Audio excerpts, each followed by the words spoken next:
नमस्कार दोस्तों, स्वागत है आपका अपने channel R N science GK में। दोस्तों, आज हम क्लास 6 का साइंस का चैप्टर 2 करेंगे, भोजन के घटक। प्यारे बच्चों, क्वेश्चन करेंगे हम एक्सरसाइज के। क्वेश्चनों को एक्सप्लेन भी करेंगे। अगर आप ध्यान से सुनेंगे तो सुनने मात्र से ही आपको जो प्रश्न याद होने वाले हैं। तो शुरू करते हैं। आज का हमारा जो पहला क्वेश्चन है, हमारे भोजन के मुख्य पोषक तत्वों के नाम लिखिए। तो प्यारे बच्चे, हमारे भोजन के जो मुख्य पोषक तत्व होते हैं उनमें कार्बोहाइड्रेट, वसा, प्रोटीन, खनिज लवण और विटामिन, ये सभी के सभी जो है मुख्य पोषक तत्व हैं जो भोजन के अंदर पाए जाते हैं। अब नेक्स्ट क्वेश्चन देखते हैं। क्वेश्चन नंबर 2 है, निम्नलिखित के नाम बताइए। क भाग इसका पोषक जो मुख्य रूप से हमारे शरीर को ऊर्जा देते हैं, यानी कि वो कौन से पोषक हैं जो हमारे शरीर को ऊर्जा देते हैं। तो जो ऊर्जा देने वाले पोषक तत्व वो हैं कार्बोहाइड्रेट और वसा। इनके आंसर साथ के साथ इनके नीचे लिखे हुए हैं। ख भाग है जो हमारे शरीर की वृद्धि और अनुरक्षण के लिए आवश्यक है, यानी कि वो कौन से पोषक तत्व हैं जो शरीर की वृद्धि और अनुरक्षण रक्षा के लिए आवश्यक हैं। तो प्यारे बच्चों, इसका जो आंसर है वो है प्रोटीन और विटामिन।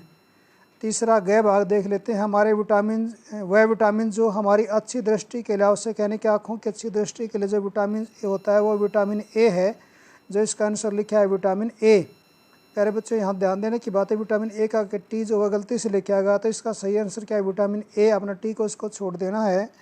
नेक्स्ट क्वेश्चन है, नेक्स्ट भाग है इसका, वह है खनिज जो अस्थियों के लिए आवश्यक है। तो प्यारे बच्चों, जो अस्थियों के लिए जो आवश्यक होता है वह कैल्शियम और फास्फोरस दोनों जो है अस्थियों के लिए आवश्यक हैं। तो अगला क्वेश्चन देखते हैं एक्सरसाइज का। तीसरा जो प्रश्न है, दो ऐसे खाद्य पदार्थों के नाम लिखिए जिनमें निम्न पोषक प्रचुर मात्रा में उपलब्ध होते हैं। यानी कि जो ये खाद्य पदार्थ का नाम बताना है जिसमें ये नीचे दिए गए जो पोषक हैं वो प्रचुर मात्रा में, कि बहुत अधिक मात्रा में पाए जाते हैं। तो पहला जो क भाग है वसा, यानी कि वसा किसमें पाई जाती है। तो प्यारे बच्चों, वसा जो है घी, मक्खन, तेल, दूध, अंडा, मांस, इन सभी के अंदर जो है प्रचुर मात्रा में वसा पाई जाती है। तो आपने इसका आंसर जो है दो, अगर खाद्य पदार्थ पूछे तो दो लिख सकते हो आप, घी और मक्खन, और इसके साथ तेल भी जोड़ सकते हो। ख भाग जो है मंड, मंड किसके अंदर पाया जाता है। तो प्यारे बच्चे, जो मंड होता है आलू, आटा, गेहूं का, बाजरे का, ज्वार का, इन सभी के अंदर मंड होता है। या दूसरे जो तत्व, दूसरे अन्न होते हैं उन सभी के अंदर भी क्या होता है, मंड की मात्रा उपलब्ध होती है। ग भाग जो है आहारी रेशे, आहारी रेशे किसके अंदर पाए जाते हैं, यानी कि वो रेशे होते हैं जो हमारे भोजन को पचाने में सहायता करते हैं। तो ये आहारी रेशे जो होते हैं, मूली, गाजर, पत्ता गोभी का सलाद, हरी पत्तेदार सब्जियां जो होती हैं, इन सभी के अंदर जो है रेशे पाए जाते हैं। तो प्यारे बच्चों, तीसरे का जो घ भाग है वो है हमारा प्रोटीन, है कि प्रोटीन किसके अंदर पाया जाता है। तो प्यारे बच्चों, जो प्रोटीन होता है, जितनी भी दालें होती हैं, चाहे उड़द की, मूंग की, चने की, कोई भी दाल हो, सभी दालों के अंदर, मांस के अंदर, मछली के अंदर, अंडे में, इन सभी के अंदर किसकी मात्रा पाई जाती है, प्रोटीन की मात्रा पाई जाती है। क्वेश्चन नंबर 4 हमारा है, इनमें से सही कथन को सही अंकित कीजिए। यानी कि जो इनमें से नीचे क, ख और घ जो भाग दे रखे हैं, इनमें जो सही है उसको सही अंकित करना है और जो गलत है उसको गलत अंकित करना है। तो क भाग देख लेते हैं। केवल चावल खाने से हमारे शरीर की पोषक आवश्यकताओं को पूरा कर सकते हैं, यानी कि हम क्या अगर चावल खाते रहें तो क्या हमारे शरीर की पोषक आवश्यकताएं पूरी हो सकती हैं। तो प्यारे बच्चों, इसका आंसर आएगा नहीं है। तो एक गलत स्टेटमेंट है, क्योंकि केवल चावल के अंदर सारे पोषक तत्व विद्यमान नहीं होते। ख भाग है, संतुलित आहार खाकर अभावजन्य रोगों की रोकथाम की जाती है। तो ये आंसर सही है, क्योंकि संतुलित भोजन कौन सा हो गया प्यारे बच्चों, संतुलित भोजन वही होगा जिसके अंदर सभी पोषक तत्व उचित मात्रा में विद्यमान होंगे।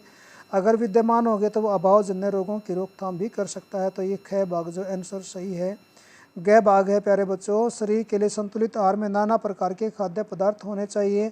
ये बिल्कुल सही उत्तर है, क्योंकि अगर संतुलित आहार तभी होगा जब उसमें अलग अलग प्रकार के खाद्य यानी कि पोषक तत्व उचित मात्रा में विद्यमान होंगे।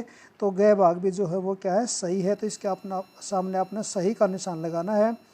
घ जो भाग है, शरीर को सभी पोषक तत्व उपलब्ध करने के लिए केवल मांस पर्याप्त है। तो प्यारे बच्चों, ये जो स्टेटमेंट है ये गलत है, क्योंकि मांस में सभी पोषक तत्व विद्यमान नहीं होते। हो सकता है कि प्रोटीन की मात्रा ज़्यादा हो, लेकिन और दूसरे पोषक तत्व जो होते हैं वो इसके अंदर नहीं पाए जाते। तो ये आंसर क्या है, ये गलत है।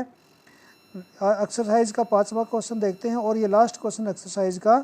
खालिस्तान भरने हमने, पहला खालिस्तान है विटामिन डी के अभाव से होता है। तो प्यारे बच्चों विटामिन डी के अभाव से एक रोग हो जाता है रिकेटस।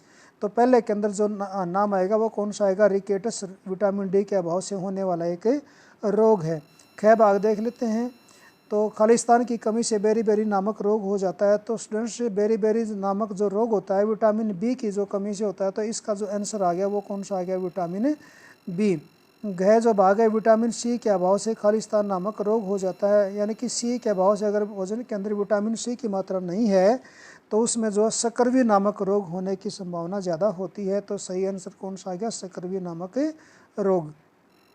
घ जो भाग है 5वें प्रश्न का, हमारे भोजन में खालिस्तान के अभाव से रतौंधी रोग हो जाता है। रतौंधी एक आँखों का रोग है। तो प्यारे बच्चों अगर भोजन के अंदर विटामिन ए नहीं है तो हमारी जो है रतौंधी आँखों का जो रोग है वो होने की संभावना ज़्यादा होती है।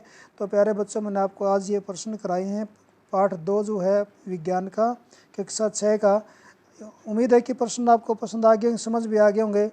अगर आपको ये प्रश्न पसंद आए तो वीडियो को लाइक भी करिए, शेयर भी करिए और सब्सक्राइब भी करिए।